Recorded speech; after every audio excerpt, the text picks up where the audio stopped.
Xin chào, what's up everybody? Alright, in this video we're going to talk about should you come to Vietnam during TET? Is there going to be stuff to do? You're here right now, you're maybe panicked that things are going to be closed for days. Maybe you're worried about just stocking up water. Like you're here, you didn't realize you were here during a major holiday.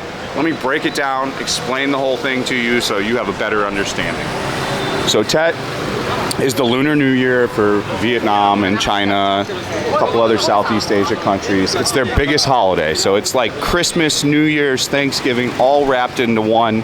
And it's a super spectacular, it can last from 8 to 14 days, depending on how the government's done it. I think this year it goes from the 8th to the 15th. Don't quote me on that, I could be wrong. I don't have the information in front of me. I'm doing this all from the top of my head. So first things first, no, you're not in trouble that you're here during TET. There will be a 1 or 2 day hard close for most things, but you'll still be able to go out and go places. Right now we're in the day before, the second day before TET starts. And normally you would see a couple hundred people around here. So you're already seeing the clear out from family, relatives going home. People going back to their home cities, hometowns for TET. Now you're gonna see some stuff closed, like this place is closed. They probably got a TET calendar on here though, let me show you. So this place, the ones you're gonna see hard closed like this are all Vietnamese run. So the entire thing is run by Vietnamese. So like they're giving you right here their schedule. And you're gonna see this everywhere. So they're telling you they're taking the 6th, the 7th, the 8th, the 9th, the 10th, 11th, 12th, and 13th off, and they'll be back on the 14th. So most places, they're gonna post some kind of sign for this. If they've got a whole Vietnamese staff and they're all from different places and they just don't have the means to cover to keep it open. Or the boss just wants them to have the time off for TET and they value it. Now you've got other places like a Japanese Apudo, which isn't quite open yet, but it looks like in the next few days, I think they told me. This is gonna be open during TET. This is a Japanese thing for Japanese people, so. 7 Bridges, very likely that 7 Bridges is going to be open almost every day through TET. A lot of the lady bars in here are going to be open through TET. If you do want to understand the dichotomy of lady bars, essentially prosta, you know the word, and all that stuff, that is available on my Patreon. We are going to be doing a series in there. So if you're keen to learn about that kind of stuff, sign up for the Patreon. But you're going to find that things are going to be open, things are going to be doable. You are gonna have a pretty hard close from the 8th to about the 10th or 11th though. There's gonna be places that just close for a hard 2 or 3 day. I think all the pastures are gonna stay open. Like I said, most things that are not gonna be branded towards Vietnamese is gonna be open. You know, like this Tandoor Indian cuisine restaurant is gonna be open because there's still gonna be Indian people coming here during TET and the staff is probably Indian manned with a few Vietnamese. So a lot of things will stay open. It's just, you're gonna have an empty town. You know, the city is empty. So it's gonna be an empty place. But there's gonna be functions and things still going on. Like, I'll show you right now. I gotta plug my phone in because I am live streaming. Look at how busy pasture is right now. There's, you know, the entire place. You can't get a seat downstairs right now. And that's gonna stay open and be open pretty much every day.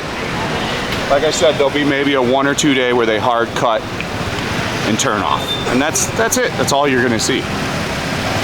And you'll always be able, even on those hard cut days, you'll be able to still go into a GS Mart, buy a drink. You don't have to stock up on water or like stock up on food or anything wild like that.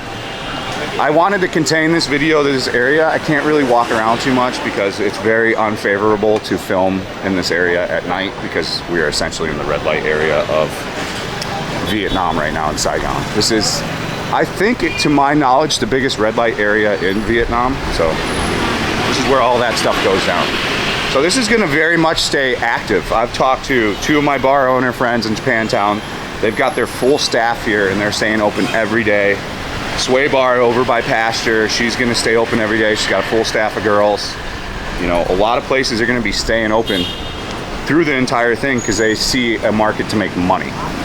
Now it used to be a bit different back in the day. When I first got here, like before COVID, all this shit was closed, bro.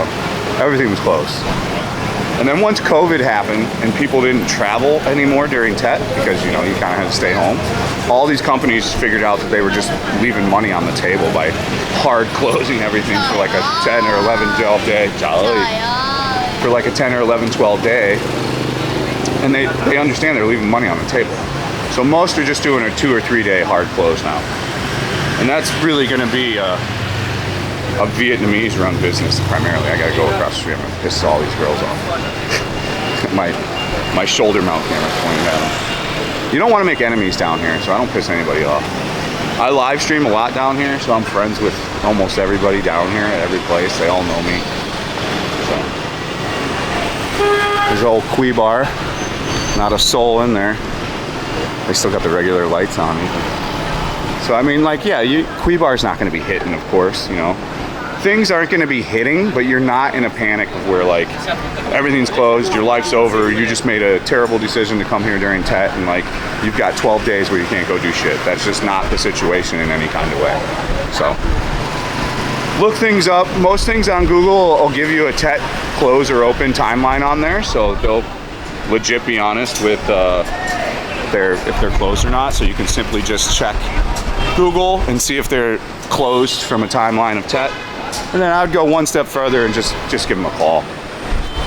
You should always get some phone on your SIM card, by the way.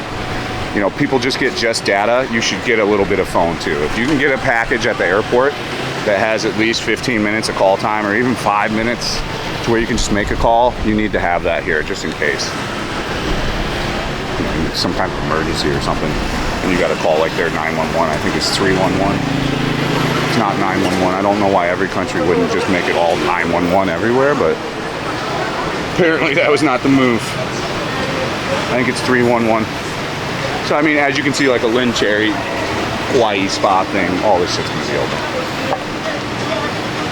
Anything that's not gonna heavily rely on Vietnamese is gonna tend to stay open. If that makes sense, you know. I think you got a bunch of stuff open here, but you might see some of this stuff closed tomorrow. So we'll see the effects of the real timeline start kind of tomorrow and into the next day of who's going to close and not close. As I've explained a dozen times now in this video, there's going to be some things that close for a day or two, some things that don't close at all, some places that are going to close for like a week, like that other place we just looked at with the menu on there. It kind of is up to the owner. It's up to how much staff is from a different place, from what I was explained as well. So really the takeaway should be is you're in good hands. You don't have to worry about it. You're not in some situation where stuff's going to be closed and you don't have access to food. So I hope you guys enjoyed the video. If you did, like I said in the video, there's all kinds of extra stuff over at Patreon. That's a crowdfunded website. It requires you to go over there and sign up if you do enjoy me and want to see a little bit of extra content. That's the place to do it. So that's patreon.com/fatandbroke. We live stream over on kick.com/zbats right now. So if you want to come watch me live stream, we do that there. We are live streaming off the alternate channel on the YouTube as well. So if you want to watch it on there, you can do that. It's Fat and Broke IRL on YouTube. The link should be in the description of this video now if you want to do the YouTube on there. So as ever, I thank you guys. I hope you have a Chuck Mung Nam Oi. We will see you on the next one. Stay frosty. Enjoy your TET in Saigon. We'll see you on the next one. Peace out.